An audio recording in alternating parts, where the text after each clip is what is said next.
오늘은 하나님이 이스라엘에게 왕을 허락하신 이유라는 주제를 가지고 하나님의 말씀 함께 나누겠습니다.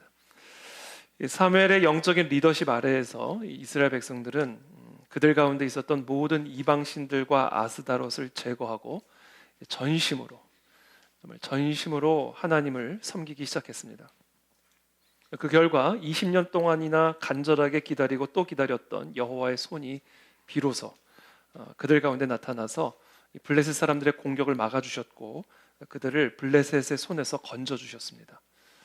오늘 우리 모두가 전심으로 하나님을 의지하기를 축복합니다. 전심으로 하나님을 예배하기를 바랍니다.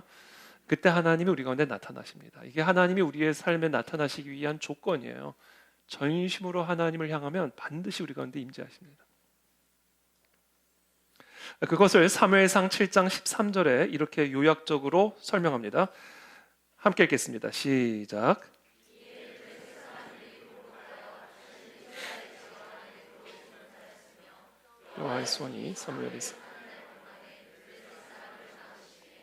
여호와의 손이 사무엘이 사는 날 동안에 블레셋 사람을 막으시며, 그러니까 사무엘의 리더십 하에 사무엘이 살아있는 동안에 하나님의 손이 이스라엘 백성들에게 나타났다는 거예요. 사무엘의 설교를 통해, 사무엘의 기도를 통해, 사무엘의 리더십을 통해서 하나님의 손이 이스라엘 백성들의 가운데 나타날 수 있었다는 것이죠. 그런데 오늘 본문은 이렇게 시작합니다. 1절에 보면 사무엘이 늙음에 그의 아들들을 이스라엘 사사로 삼으니, 사무엘이 이제 늙었다 이렇게 얘기하고 있죠.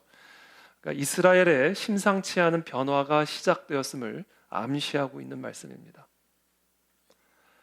사무엘이 살아있는 동안에는 그랬는데 이제 사무엘이 늙었다 이렇게 얘기하는 것이죠. 그러자 사무엘은 그의 두 아들들을 새로운 사사로 세웁니다. 장자의 이름은 요엘이요 차자의 이름은 아비야라. 그들이 브엘세바에서 사사가 되니라.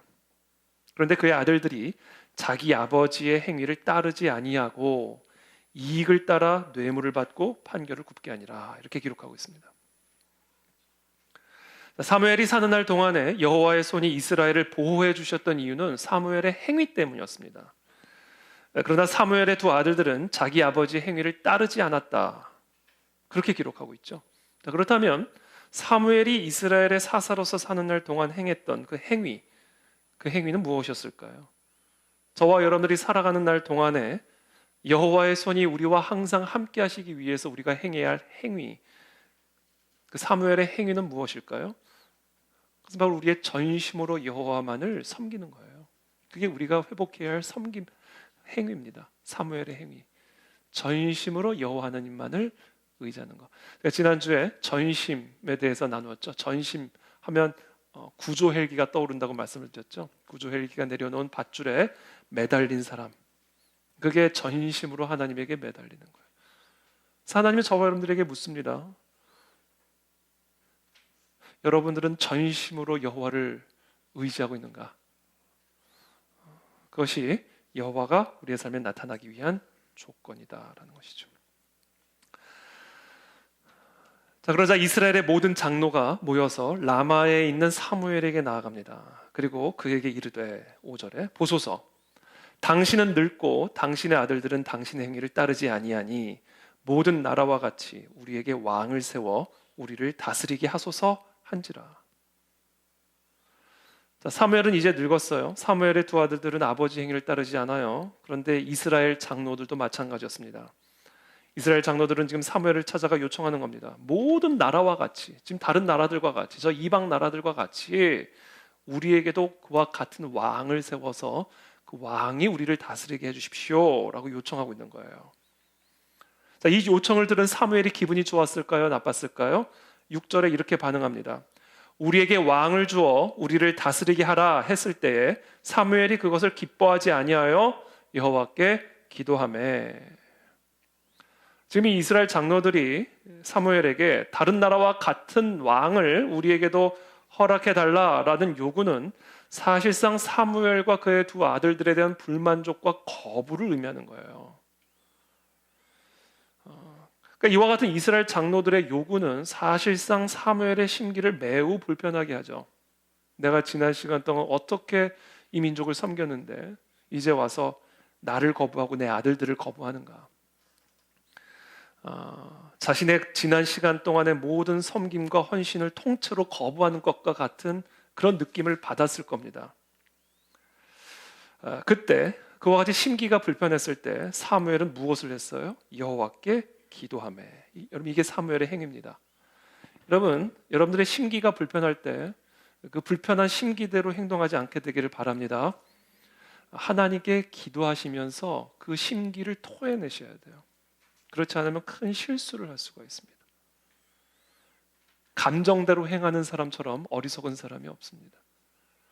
우리의 불편한 심기, 우리의 불편한 감정은 곧바로 표출하는 게 아니라 묵혀두고 기도해야 되는 거예요. 하나님, 이런 감정, 이런 심기, 이런 상황들을 내게 허락하신 이유가 무엇인지, 이것을 통해서 내게 말씀하고자 하시는 하나님의 메시지는 무엇인지, 불편한 심기대로 움직이면 반드시 인생이 꼬입니다. 관계가 꼬이고요. 일은 더 복잡해집니다. 우리는 사무엘을 통해서, 지금 이 모습을 통해서 사무엘의 행위가 어떤 것이었는지를 배울 수 있어요. 여호와께 기도하며. 자, 그렇게 기도하니까 모든 게 맑아지기 시작해요. 해석이 되기 시작하고 밝아지기 시작합니다. 7절에 함께 읽겠습니다. 시작.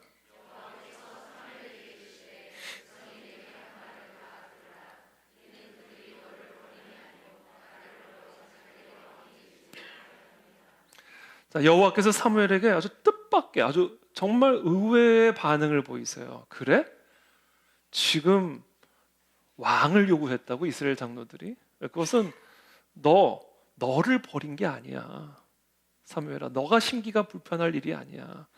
지금 그들이 왕을 요구한 것은, 내가 그들의 왕임에도 불구하고 다른 나라들과 같은 왕을 요구한 것은 너를 버린 게 아니라 나를 버린 거야. 그래서 내가 그들의 왕이 되지 못하게 한 거야. 그렇게 설명을 해주신 거예요. 그러니까 기도하면 설명을 해주세요, 하나님이.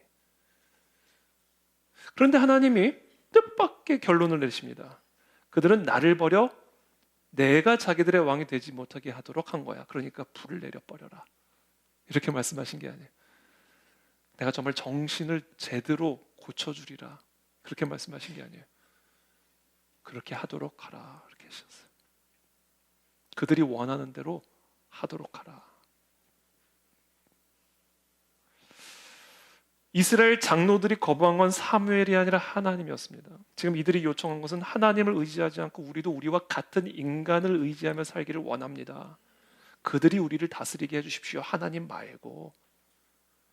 이건 너무나 어처구니가 없는 어리석은 선택이죠.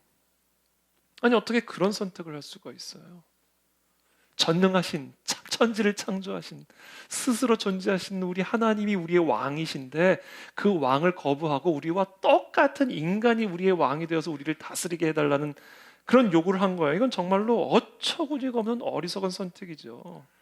이것을 성경에서는 뭐라고 부르냐면 죄라고 부릅니다. 그러니까 여러분, 성경에서 죄는요, 윤리적인 문제이기 이전에 이거는 지혜의 문제예요. 이건 그러니까 지혜의 문제라고. 이건 윤리적인 문제이기 전에 죄를 생각하실 땐 이건 지혜의 문제로 생각하셔야 돼요. 여호와를 경외하는 것이 지혜의 근본이다 그러시잖아요. 이 어리석은 자들아 말씀하시잖아요. 이 못된 자들아, 이게 아니에요. 어리석은 자들아.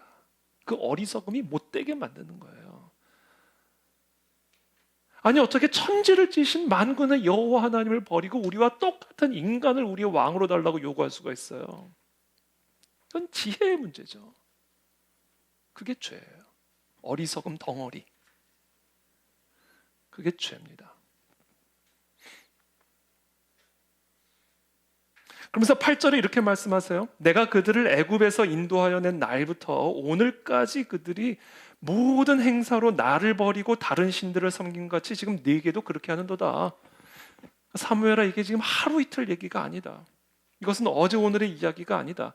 출애굽 이후부터 지금까지 아담과 하와의 원죄 이래 태초부터 오늘날까지 이스라엘의 역사는 물론 전 인류의 역사 속에서 우리 모든 개인의 삶 속에서 끊임없이 고집스럽게 반복적으로 지속이 되고 또 지속이 되고 있는 인간을 불행하게 만드는 죄의 패턴이다. 그 얘기를 하신 거예요. 이 어리석음은 그냥 어제 오늘의 이야기가 아니다. 태초부터 지금 이 순간까지 이스라엘의 역사뿐 아니라 인류 역사뿐 아니라 개개인의 삶의 역사 속에서 반복적으로 지속되고 있는 고집스러운 어리석음의 패턴이다. 그러면서 결론, 그러므로 9절에 그러므로 이게 어제 오늘의 얘기가 아니니까 그러므로 그들이 원하는 대로 왕을 줘라 이렇게 말씀하셨어요.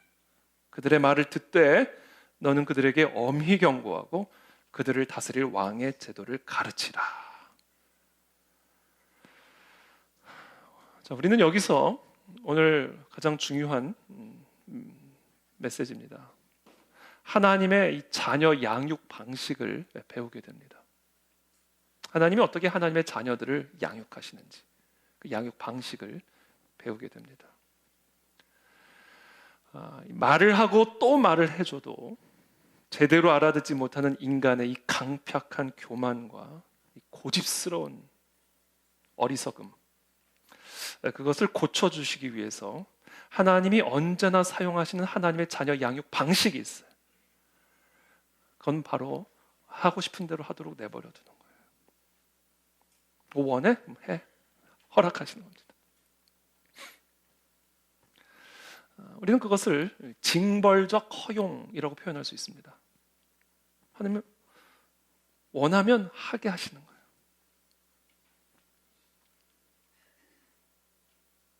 징벌을 목적으로 한 허용이에요.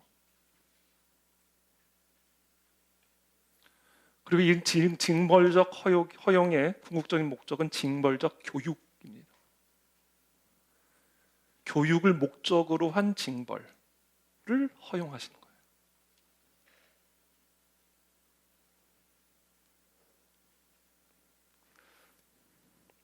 저희 아이들이 어렸을 때 말도 잘 못할 때였어요. 식당에 갔는데 꽈리고추가 나왔어요. 제가 꽈리고추를 좋아하거든요. 그리고 꽈리고추는 조금 매워야 돼요. 근데 이게 아주 딱 적당하게 맵기가 아주 적당한 그런 꽈리고추였어요. 그래서 제가 뭘 열심히 먹었어요. 너무 맛있게.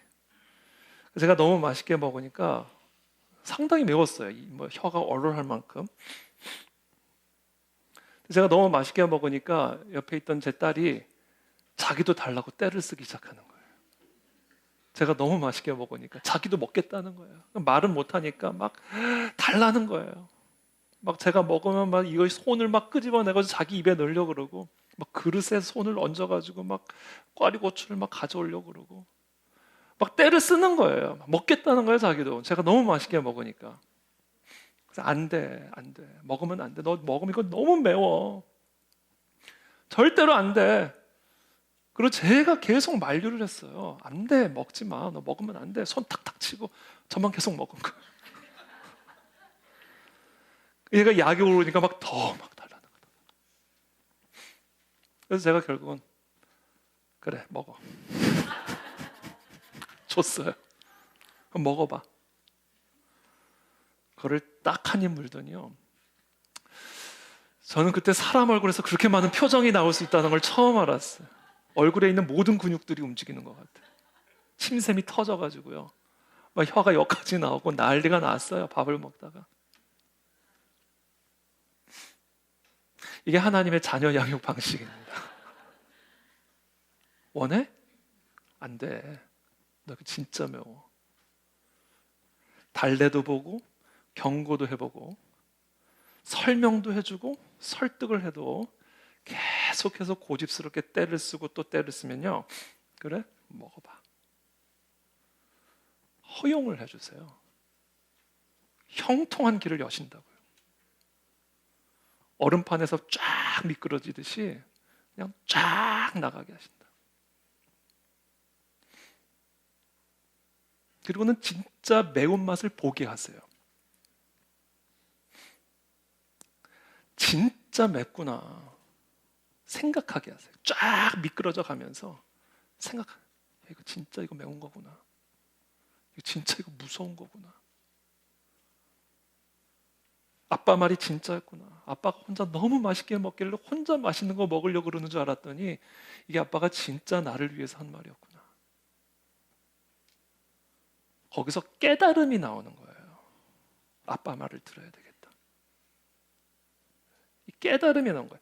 이 깨달음을 성경에서 뭐라고 말하면 회개라고 말하는 겁니다.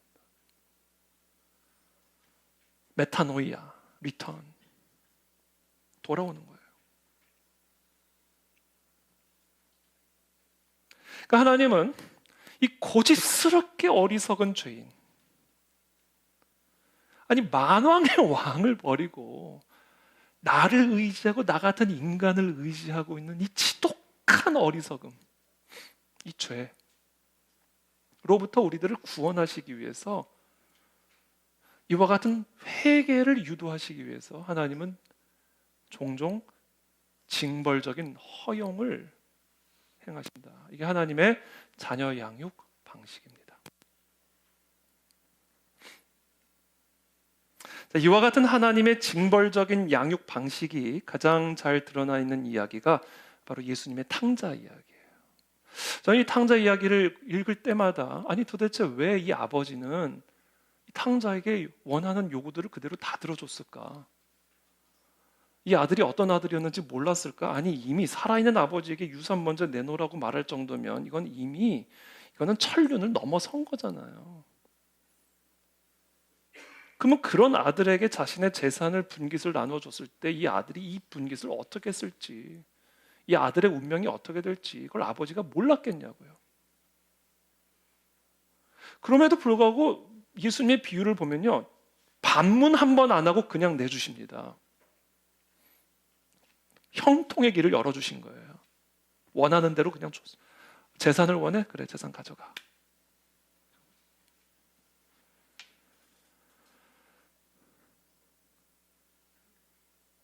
그렇게 해서 쫙 미끄러져 가게 하신 거예요. 돼지가 먹는 쥐염 열매도 찾지 못해서 먹을 수 없는 지경에까지 그냥 쫙 미끄러져 가게 하신 겁니다. 그 과정에서 깨달은 거예요, 이 탕자가. 아버지께로 돌아가자. 아버지께로 돌아가자. 아버지가 맞았다. 이게 바로 징벌적 허용이에요. 아빠가 아이에게 꽈리고추를 주지 않았던 이유는 그것을 먹어봤기 때문에 그래요. 그 길을 걸어봐서 그 길의 맛이 어떤 것인지를 알고 있기 때문에, 그 행위의 종착역이 무엇인지를 다 보고 계시기 때문에 먹지 마, 주지 않으신 거예요. 그러나 자녀는 그 길을 맛본 적이 없어요.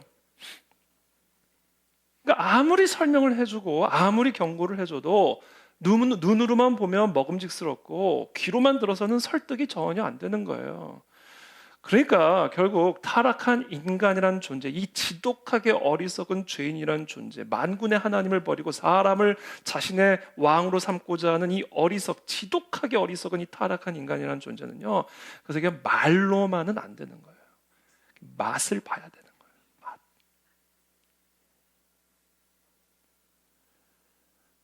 그렇게 해서 자신이 깨달아야 돼요. 좀 죄송한 표현이지만 사람은요, 그래서 좀 맞아야 돼요.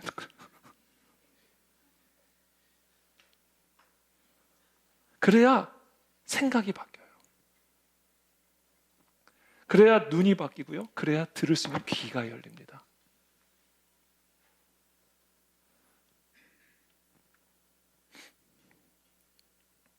하나님은 우리를 위해 목자도 보내주시고 선지자도 보내주셔서 진정한 생명의 길, 진정한 축복의 길로 우리를 계속해서 권면하십니다.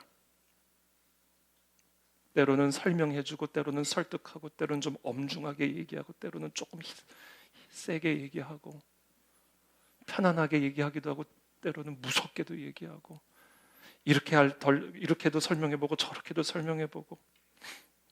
하나님은 그렇게 우리를 끊임없이 진정한 생명의 길, 진짜 축복의 길로 우리를 인도하시고 권면하세요. 그때 우리가 그와 같은 목자와 선지자를 통해서 권면해 주시는 하나님의 말씀을 겸손하게 청종하면 그럼 평생의 길이 순탄해지고 형통해져요. 여러분, 모든 사람들이 다 굴곡진 삶 사는 거 아닙니다. 물론 인생이란 게 쉬운 건 아니지만, 다 어려운 점이 있지만, 그렇다 해서 모든 사람들이 다 그렇게 굴곡진 삶 사는 거 아니에요. 굳이 맛보지 않아도 되는 매운맛들을 굳이 맛보는 사람들이 있다고요. 뭐 때문에? 그 지독한 어리석음 때문에.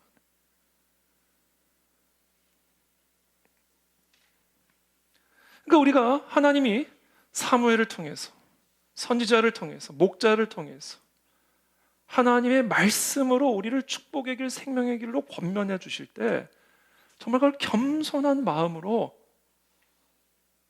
청종을 하면, 그러면 어떤 위기를 만나도 하나님의 손이 나타나 건져내 주시고, 어떤 어려움을 만나도 어려움들을 넉넉히 이길 수 있는 길을 보여주시고, 어려움이 사라지는 건 아니지만 어떤 어려움도 이겨낼 수 있는 하나님의 돌보심과 인도하심과 능력이 임하신다고요. 만군의 하나님의 말씀이니까. 그러나 그렇게 하지 않고 또 오늘 목사님 오버하신다, 또 목사님 괜히 과장한다, 하나님의 말씀이 그거는 비현실적이다, 끝까지 자기 생각이 옳고 그냥 고집스럽게 자기 길을 걸어가면, 그냥 그래, 가봐, 가라, 가. 이렇게 계시는 거예요. 그래서 굳이 맛보지 않아도 되는 그 매운맛을 본다니까요. 그런 매운맛을 다 보는 게 아니에요. 그런 부류의 사람은 그런 매운맛을 보는 거예요. 그리고 그 길에서 생각하게 하시는 거예요. 그때 그 말씀이 맞았구나.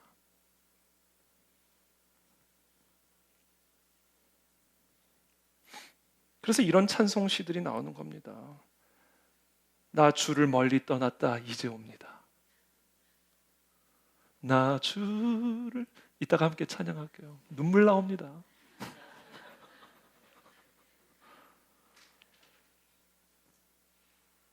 왜 이제 오냐고요. 금방 올 수 있었는데. 그게 다 나의 그 지독한 어리석음 때문이에요. 그때 그 자리에서 들었으면 되는 건데, 그때 그 자리에서 우습게 여겨가지고 이제 온 거예요. 그러니까 눈물 나오죠. 이 차장. 나 죄의 길에 시달려 주여 옵니다. 그렇게 시달릴 필요가 없었는데, 그 귀한 세월 보내고 이제 옵니다. 이제. 나 뉘우치는 눈물로 주여 옵니다. 나 이제 왔으니 내 집을 찾아 주여 나를 받으사 맞아주소서. 이제라도 왔으니 다행이에요. 이게 하나님이 우리에게 때로는 징벌적 허용을 허락하시는 이유입니다. 이제라도 돌아오게 하기 위함입니다. 징벌적 허용, 이것이 좋은 말로는 통하지 않고 설교만으로도 변화되지 않은 아주 고집스럽고 강력한 어리석은 하나님의 자녀들을, 죄인들을 다루시는 하나님의 자녀 양육 방식이에요. 자, 그렇기 때문에 우리는 이것을 또 우리의 자녀의 양육 방식으로 사용하셔야 됩니다. 잠깐 옆으로 빠지면 방임과 차이를 기억하셔야 돼요. 우리 아이들은 죄인입니다. 그렇죠? 우리가 아무리 이뻐도 우리 아이들 다 죄인이에요. 그 안에 지독한 어리석음이 있어요. 그래서 성경은 이 징계를 명령하셔요. 회초리를 명령하는 거예요. 맞지 않으면 이 어리석음으로부터 벗어날 수가 없기 때문에. 근데 여러분, 이게 특별히 사춘기 아이들, 이 사춘기 아이들은 이 죄성이 이제 막 꽃을 피우는 때죠. 그동안은 잠재돼 있던 죄성, 그냥 이쁘기만 하고 사랑스럽기만 했던 우리 아이들 안에 잠재돼 있던 그 본성이 이제 비로소 나면서 자신의 이 자아가 충만해집니다. 옛날에는 하나님을 믿으라니까 믿었는데 이제는 왜 믿어야 되는지를 궁금해하는 거예요. 너 교회 나와야 돼? 그럼 부모님이 교회 나오면 교회 당연히 나가는 걸로 알았는데 이제부터는 왜 교회를 나가야 되는 건지, 왜 예배를 드려야 되는 건지, 자신의 자아가 왕권이 이제 서서히 올라오는 때죠. 그럴 때 우리가 우리의 권위로 꺾어버리면요, 이게 구부러집니다. 사람은 절대로 바꾸려고 하면 안 돼요. 사람을 꺾으려고 하면 안 됩니다. 그건 하나님의 방식이에요. 하나님은 전능하신데도 사람을 안 꺾어요. 꺾이게 하시지. 스스로 꺾게 만드시지. 하나님은 전능하신 능력으로 사람을 꺾으시지를 않아요. 그래서 하나님이 사용하시는 방법이 징벌적인 거래. 한번 해봐. 네 생각이 그게 옳다고 생각해? 설명도 하고 설득도 하고 경고도 하고 훈계도 하지만 그럼에도 불구하고 자신의 길, 자신의 생각을 계속해서 고집을 하면 그때는 그래 알았어 한번 해봐 그렇게. 이게 하나님의 자녀 양육 방식이에요. 근데 여기서 한 가지 우리가 반드시 기억해야 되는 거는 이 부모와 자녀 간에 아주 좋은 관계를 유지하는 가운데 그게 이루어져야 됩니다. 아 그래 너 알아서 해 이게 아니라 그래 한번 해보자. 너가 진짜 그게 옳다고 생각하면 한번 해보자. 좋은 관계성 속에서 충분한 대화를 나누면서 점검해야 돼. 그래 해보니까 어때? 뭐 이런 거가 좀 매운 것 같아. 그래? 얼마나 매운 것 같아? 약간 매운 거 좀 더 가봐. 그러면서 충분한 대화를 나누면서 점검을 하는 거예요. 얘 생각의 변화를 유도해 가는 거예요. 하나님의 방향으로 기도로 서포트죠. 함께 기도하고. 그래서 그러니까 이런 영적인 분위기 속에서 아이의 자유의지를 존중해 주면서 이 아이에게 필요한 매운맛을 적절하게 보게 해주는 거. 이게 하나님의 자녀 양육 방식이에요. 그 꽈리고추에는 그런 의미가 있었던 겁니다.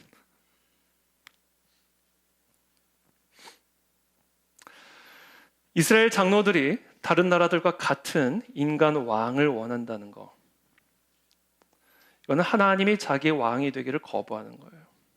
전심으로 하나님만을 섬기기를 거부하는 이스라엘의 반역과 이 우상 숭배의 고질적인 패턴이 다시 도지기 시작한 겁니다. 그런데 놀랍게도 하나님은 그들의 요청을 순순히 승인하셨어요. 그 대신 그들의 결정이 가져오게 될 무시무시하게 지독하게 매운 맛을 아주 엄중하게 경고하십니다. 그게 우리가 좀 전에 읽은 10절부터 18절까지의 내용이에요. 너희가 그토록 왕을 원했지? 오케이, 왕을 줄게. 왕 가져. 그런데 그 왕이 너희에게 어떻게 할지를 알아야 돼. 너희 아들들을 데려다가 자기 밭을 갈게 할 거고, 자기 추수를 하게 할 거고, 자기 병거와 장비를 만들게 할 거고, 너희의 딸들을 데려다가 향료 만드는 자와 요리하는 자로 삼을 것이고, 너희의 밭을 가져다가 자기 종들에게 줄 것이고, 너희 곡식과 포도원 소산에 다 11조를 거두어가지고 자기 관리와 신하와 나눠 먹을 거야. 그리고 그날에 너희가 아무리 여호와께 부르짖어도 그때는 여호와께서 응답을 하지 않으실 거야. 그래도 왕을 원하니 그때 19절에 이스라엘의 장로들이 이렇게 얘기합니다. 백성이 사무엘의 말 듣기를 거절하여 이르되 아니로소이다. 우리도 우리 왕이 있어야 하리니 우리도 다른 나라들 같이 되어 우리의 왕이 우리를 다스리며 우리 앞에 나가서 우리의 싸움을 싸워야 할 것이니라 하는지라.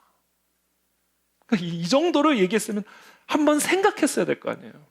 이야, 하나님이 사무엘을 통해서 이렇게까지 얘기하시네.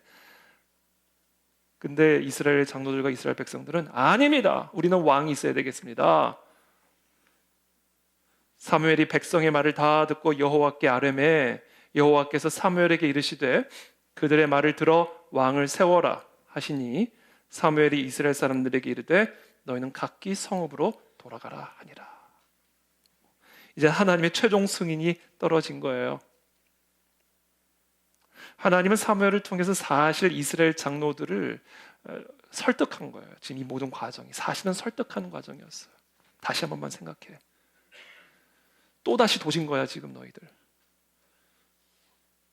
출애굽 이후부터 너희 선조들의 삶에서 끊임없이 너희들의 삶을 불행하게 만들었고 너희의 삶을 미끄러지게 만들었던 그 어리석음이 또다시 도진 거야.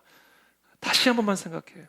너 왕 구하는 거, 이 왕이 너희들한테 이렇게 할 거란 말이야. 그래도 왕을 원해? 그때 반응이에요. 우리는 왕이 있어야 되겠습니다. 그러니까 하나님 말씀, 오케이, 왕 가져. 그게 오늘 본문의 내용입니다.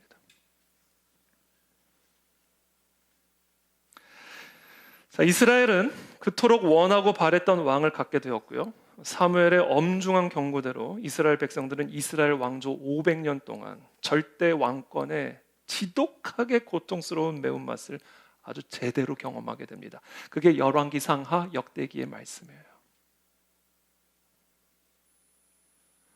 이스라엘 장로들의 요청으로 수립된 이 왕정 제도는 예루살렘이 강탈되고 바벨론으로 포로로 끌려가는 것으로 막을 내리게 됩니다.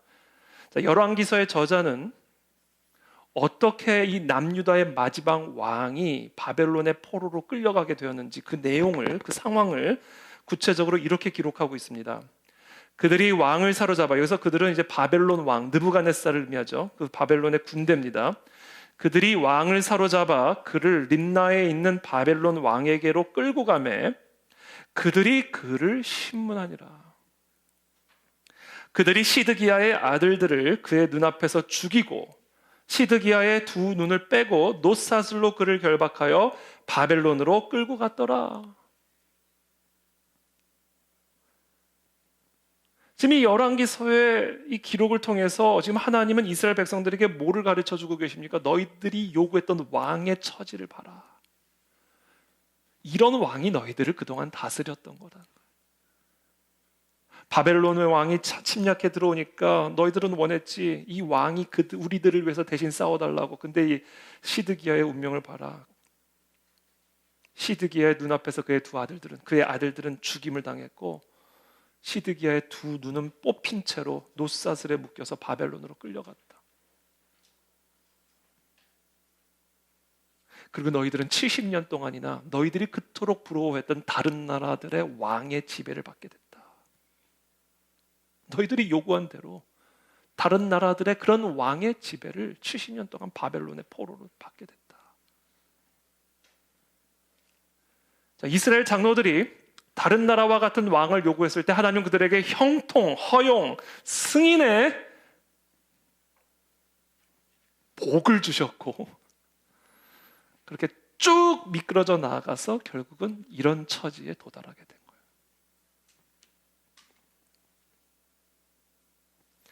다른 나라들과 같이 왕을 세워 너희를 다스리게 해달라 했지. 왕을 구했지. 그래, 앞으로 70년 동안 다른 나라 왕의 지배를 제대로 받아봐. 이거예요. 네가 그토록 원하는 것을 한번 가져봐. 그러고도 너희의 입에서 다른 나라와 같은 왕을 달라는 말이 나오는지 한번 보자. 이게 오늘 본문이 담고 있는 메시지입니다. 만약 우리가 하나님이 나의 왕이 되시기를 거부할 때, 우리가 하나님 외에 다른 무언가를 의지하고 그것을 달라고 요구를 할 때, 왕이 필요하죠. 왕을 주시잖아요. 사실 신명기 보면 왕을 예언도 하세요. 왕 주실 거라고. 왕을 원한 것 자체가 문제가 아니에요. 하나님이 자신들의 왕 되기를 거부한 것이 문제의 핵심이에요. 전심으로 하나님에게 매달리기를 거부한 게 문제의 핵심이라고요. 그러니까 오늘 이 이스라엘의 역사는 우리에게 가르쳐 주시는 거예요. 너희가 정말로 그렇게 하나님이 너희의 왕 되기를 전심으로 바라지 않고 거부하고 자꾸 이런 왕 저런 왕 세상에 이런 거 저런 거 그것을 너희의 왕으로 삼았을 때 그걸 그렇게 원해? 그게 그렇게 원해? 그게 그렇게 좋아? 이렇게 설득도 하고 저렇게 설득도 매주마다 하고 계시잖아요. 그럼에도 불구하고 그것을 계속해서 원하시면 하나님 주신다니까요. 쭉 미끄러져 가게.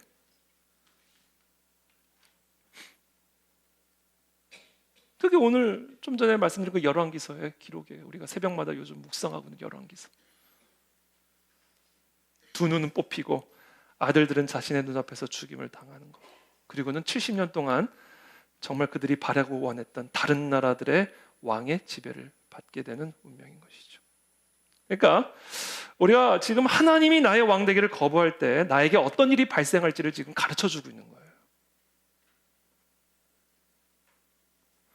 하나님 외에 다른 그 어떤 것을 지금 자꾸 의존하려고 할 때 나에게 어떤 일이 발생할 것인지를 지금 보여주고 있는 거예요. 또는 저와 여러분들의 삶에 지금 어떠면 하나님의 그 징벌적 허용이 지금 우리 가운데 이루어지고 있는지 모릅니다. 그 속에서 우리가 깨닫기를 원하시는 거예요. 이러고도 전심으로 하나님을 의존하지 않을 것이냐. 이게 하나님의 지금 질문이에요. 근데 이 놀라운 진리를요, 이스라엘 백성들만 배운 게 아니에요. 이 이스라엘 백성들을 포로로 끌고 간 느부갓네살 왕도 동일하게 배워요. 이 느부갓네살 왕의 간증이 여러분 다니엘서 4장에 기록이 되어 있습니다. 이건 느부갓네살 왕의 간증이에요. 간증문이에요. 다니엘서 4장 1절부터의 말씀입니다. 제가 한번 읽어드릴게요. 느부갓네살 왕은 천하에 거주하는 모든 백성들과 나라들과 각 언어를 말하는 자들에게 조서를 내리노라. 원하노니 너에게 큰 평강이 있을지어다. 지극히 높으신 하나님이 내게 행하신 이적과 놀라운 일을 내가 알게 하기를 즐겨하노라. 정말 내가 경험한 이 일을 당신들이 진짜 제대로 알기를 내가 정말로 원한다. 내가 당한 그 징벌적인 허용, 그 징벌적 교육, 그것을 통해서 내가 깨닫게 된 거, 그걸 천하에 있는 모든 사람들이 꼭 알기를 원한다 이거예요. 그래서 나 같은 경로를 밟지 않게 되기를 바란다. 이게 지금 느부갓네살의 간증이에요. 그러면서 3절에 이렇게 얘기합니다. 참으로 크도다 그의 이적이요, 참으로 능하도다 그의 놀라운 일이요, 그의 나라는 영원한 나라요, 그의 통치는 대대에 이르리로다. 이게 느부갓네살의 입에서 나온, 이 하나님의 왕 되심을 안 거예요. 나 느부갓네살이 내 집에 편히 있으며 내 궁에서 평안할 때 어떤 일이 있었냐면, 느부갓네살이 온 천하를 다스리고 있는 이 세상 최고의 권력자였단 말이에요. 이 세상의 왕이었다고요, 진짜. 그래서 자신의 집에서 궁에서 평안하게 쉬고 있는 어느 날 밤에 한 꿈을 꿨어요. 5절에 그 꿈으로 말미암아 두려워하였으니 곧 내 침상에서 생각하는 것과 머릿속으로 받은 환상으로 말미암아 번민하였노라. 그러니까 꿈을 꿨는데 이게 되게 불길한 꿈이었어요. 느부갓네살이 꾼 꿈이. 그래서 이 꿈을 해몽을 이제 요청을 하려고 이 사람 저 사람 수소문을 하다가 결국은 다니엘에게 자신이 꾼 꿈의 해몽을 요청을 합니다. 그러면서 다니엘에게 자신이 꾼 꿈을 이야기를 해줍니다. 10절부터 내가 침상에서 나의 머릿속으로 받은 환상이 이러하니라. 내가 본즉 땅의 중앙에 한 나무가 있는 것을 보았는데 높이가 높더니 그 나무가 자라서 견고하여지고 그 높이는 하늘에 닿았으니 그 모양이 땅 끝에서도 보이겠고 그 잎사귀는 아름답고 그 열매는 많아서 만민의 먹을 것이 될 만하고 들짐승이 그 그늘에 있으며 공중에 나는 새는 그 가지에 깃들이고 육체를 가진 모든 것이 거기에서 먹을 것을 얻더라. 지금 이 큰 나무는 바로 느부갓네살 자신을 의미하는 거였어요. 근데 그때 내가 침상에서 머릿속으로 받은 환상 가운데에 또 보니 순찰자가 나왔어요. 순찰자, 한 거룩한 자가 하늘에서 내려왔는데 그분이 소리를 질러 이처럼 이르기를 그 나무를 베라, 그 가지를 자르라, 그 잎사귀를 떨고 그 열매를 해치고 짐승들을 그 아래에서 떠나게 하고 새들을 그 가지에서 쫓아. 도대체 누가 감히 느부갓네살의 권력을 잘라버린다는 거예요. 온 세상 천지만물을 다스리는 느부갓네살, 그 위에 도대체 누가 있었단 말이에요. 근데 그 위에 하나님이 순찰자가 내려오셔서 지금 이렇게 명령, 저 나무 가지를 베라, 저 나무 통을 잘라라, 열매를 다 해쳐버려라. 그러나 15절에 그 뿌리의 그루터기를 땅에 남겨두고 쇠와 놋줄로 동이고 그것을 들풀 가운데 두어라. 그러나 뿌리를 뽑지는 말고 그 그루터기를 그냥 내버려 두어서 회복의 여지를 두신 거예요. 깨달음을 통한 회개의 여지를 두신 겁니다. 그러면서 이 나무를 베고 가지를 자르고 잎사귀를 떨궈버리고 이 느부갓네살의 몸통을 잘라버리는 이 꿈이 구체적으로 어떤 의미인지를 16절에 이렇게 설명합니다. 그 마음은 변하여 사람의 마음 같지 아니하고 짐승의 마음을 받아 7대를 지내리라. 이 느부갓네살 왕의 마음에 짐승의 마음을 넣으시겠다라는 거예요. 감히. 17절에 이는 순찰자들의 명령대로요 거룩한 자들의 말대로이니. 그러면서 이 모든 자신에게 임하게 될 이 징벌을 꿈에서 보고는 이 징벌 안에 담겨져 있는 하나님의 교육 목적이 무엇인지를 이 거룩한 순찰자가 환상 속에서 느부갓네살에게 말해줍니다. 지극히 높으신 이가, 너보다 더 높으신 이가 계신다라는 거예요. 지극히 높으신 이가 사람의 나라를 다스리시며 자기의 뜻대로 그것을 누구에게든지 주시며 또 지극히 천한 자를 그 위에 세우시는 줄을 사람들이 알게 하려 함이라. 세 가지를 깨우쳐 주시기 위함이라는 거예요. 느부갓네살에게 이와 같은 징벌을 허용하신, 그리고 이 징벌을 통해서 하나님이 느부갓네살은 물론이거니와 이스라엘 민족은 물론이거니와 모든 인류, 지독하게 어리석음의 사슬에 묶여있는 저와 여러분들에게 깨달음을 주시고자 하는데, 그 세 가지 깨달음이 뭐냐? 첫 번째, 지극히 높으신 이가 사람의 나라를 다스리신다라는 깨달음이에요. 사람의 나라는 사람이 다스리는 게 아니라는, 하나님이 다스리신다라는. 두 번째, 자기의 뜻대로 그것을 누구에게든지 주신다라는 깨달음이에요. 세 번째, 지극히 천한 자, 지극히 낮은 자를 그 나라 위에 세우셔서 나라를 다스리게 하시는 분이 바로 여호와 하나님이라는 사실을 너에게 깨닫게 하려 함이라. 이 세 가지를 깨우쳐 주시기 위함입니다. 여러분, 사람의 나라는 사람이 다스리는 게 아니에요. 그러니까 이스라엘 장로들처럼 자꾸 사람 구하지 마십시오. 사람의 상태 때문에 마음이 왔다 갔다 하지 마십시오. 지극히 높으신 이가 사람의 나라를 다스리십니다. 프랑스 올림픽 때문에 스트레스 받지 말기 바랍니다. 금메달 계속 따고 있으니까 기뻐하시길 바랍니다. 지금 이 세상에서 벌어지고 있는 이런 일 저런 일, 그것 때문에 이스라엘의 장로들처럼 자꾸 다른 왕을 구하는, 왕을 의지하는, 하나님 이런 왕 주세요, 저런 왕 주세요. 지극히 높으신 이가 사람의 나라를 다스리시는 거예요. 사람이 다스리는 게 아니에요. 그리고 자기의 뜻대로 그것을 누구에게든지 주시는 거예요. 그건 다 하나님의 뜻인 거예요.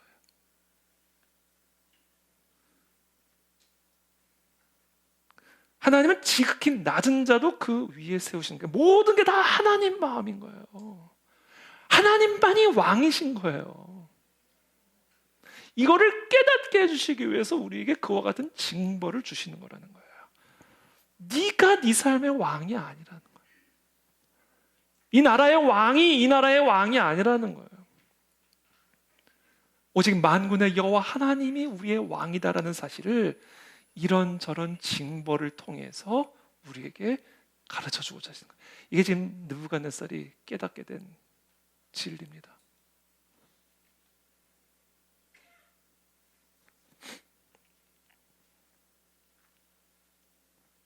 다니엘이 해몽을 해줍니다. 다니엘서 4장 24절부터 왕이여 그 해석은 이러하니이다.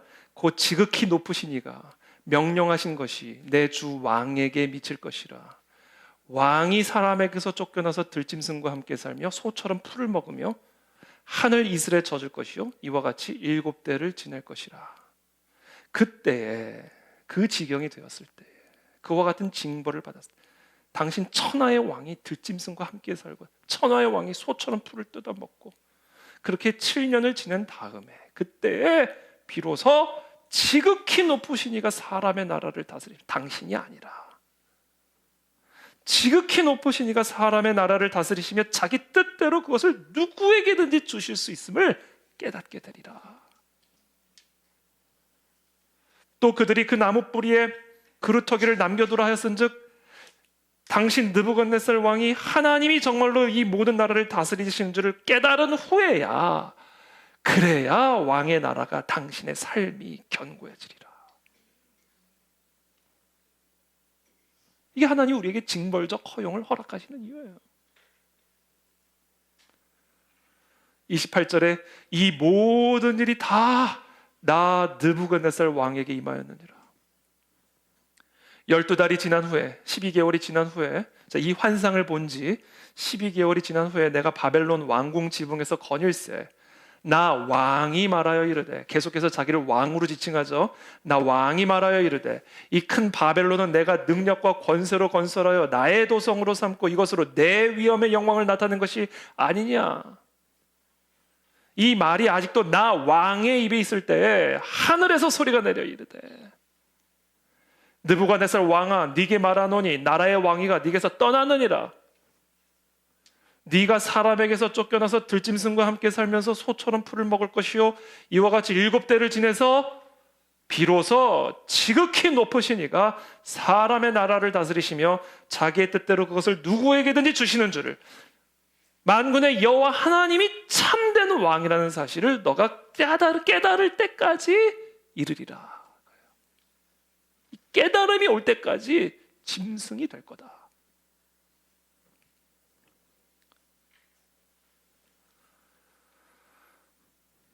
그렇게 해서 7년을 느부갓네살이 사람에게서 쫓겨나서 소처럼 풀을 먹고요, 몸이 하늘 이슬에 젖고 머리털은 독수리 털같이 자라고 손톱은 새 발톱처럼, 새가 되고 소가 되고 들짐승이 된 거예요.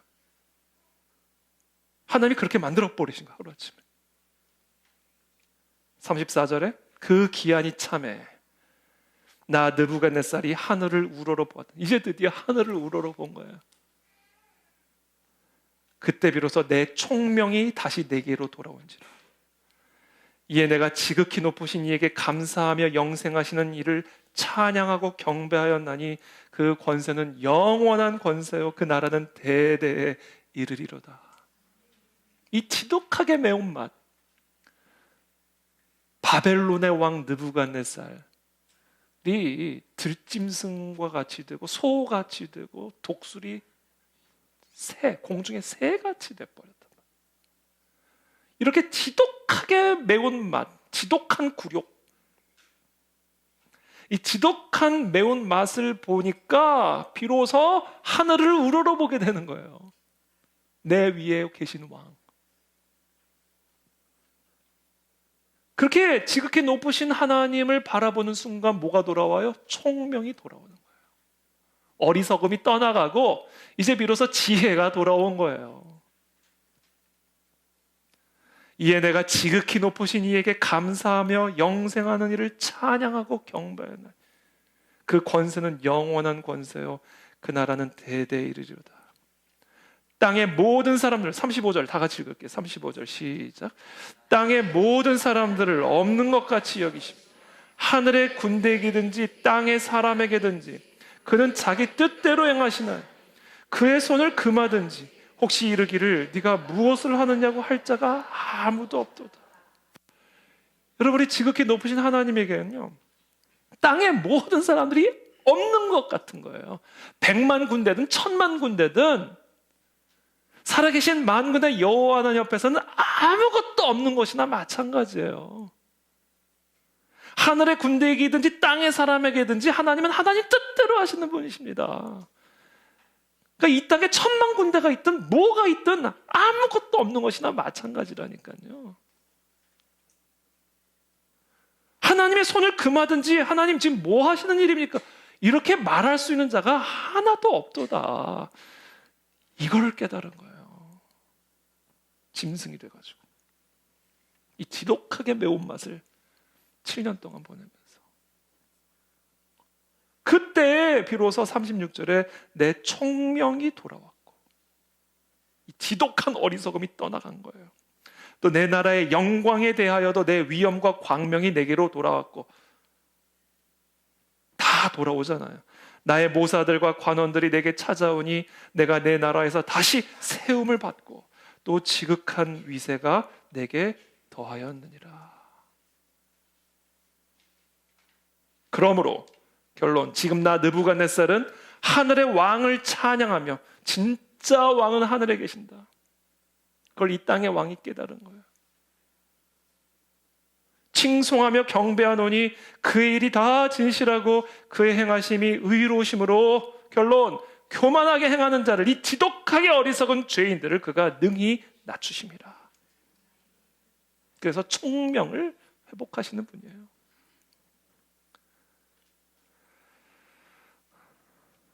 이제 말씀을 맺겠습니다. 결론이, 오늘 결론. 느부갓네살이 자기를 스스로 높이는 순간, 자기를 왕으로 지칭하는 순간, 그렇게 자기를 높이는 순간 그는 짐승처럼 풀을 먹게 됐어요. 하나님은 오늘 우리에게 아주 단순한 메시지를 주십니다. 이 총명이 떠난 죄인은 짐승과 같은 존재다라는 얘기예요. 여러분, 다니엘, 느부갓네살만 지금 이런 고백을 하는 게 아닙니다. 다윗은요, 우리가 하나님의 가르침과 훈계에 등을 돌리면 그것은 그냥 무지한 말, 노새같이 된다, 이렇게 말씀하셨어요. 그러니까 우리가 이 하나님을 경외하는 법을 배우지 못하면, 이 지극히 위대하신 하나님을 경외하지 않으면, 여전히 내가 왕이고 여전히 하나님 외에 다른 왕들을 찾고 다니면 노새 같은 자다. 이사야는 소보다 더 어리석은 자다, 이렇게 얘기했어요. 소보다도 못한 자가 된다. 예레미야는 산비둘기 두루미보다 더 어리석어진다, 그렇게 얘기했어요. 베드로와 유다는 복음을 비방하는 자들, 이성 없는 짐승이라고 얘기했습니다. 사도 바울은 빌립보 교인들에게 경고했어요. 개들을 삼가라. 그러니까 우리가 하나님을 경외하는 법을 배우지 못하면 짐승이 되는 매운맛을 봐요. 우리의 지성이 짐승이 되고요, 우리의 욕망이 짐승이 되고요, 우리의 지혜가 짐승보다도 못해져 버려요. 그 지경이 된 거예요, 느부갓네살이. 그게 죄인이에요. 그 지독한 맛을 통해서 하나님은 우리에게 깨닫기를 원하시는 거예요. 하나님은 모든 사람의 나라를 다스리시고, 하나님은 자기 마음대로 그 나라를 누구에게든지 주실 수 있으며, 하나님은 그 하나님을 경외하는 낮은 겸손한 자를 들어서 그 위에 세우시는 분이시다.